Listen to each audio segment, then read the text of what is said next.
கடந்த 5 ஆண்டு காலத்தில் தமிழ்நாட்டில் திமுக ஆட்சியில் கொண்டு வரப்பட்ட நீர் பாசன திட்டங்கள் எவ்வளவோ 0.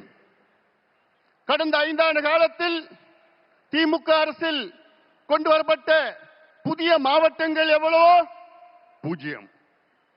5 ஆண்டு காலத்தில் கொண்டு வரப்பட்ட புதிய மருத்துவ கல்லூரிகள் எவ்வளவோ 0. 5 ஆண்டு காலத்தில் உருவாக்கப்பட்ட MBBS இடங்கள் எவ்வளோ 0. 5 ஆண்டு காலத்தில் எத்தனை கல்லூரி இணை பேராசிரியர் நியமனம் செய்யப்பட்டிருக்கின்றார்கள் என்று பார்த்தால் 0.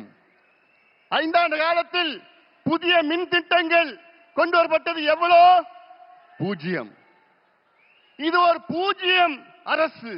தகுதி இல்லாதவர்கள், திறமை இல்லாதவர்கள், நேர்மை இல்லாத திமுக ஆட்சியை துரத்தி அடியுங்கள், விரட்டி அடியுங்கள்.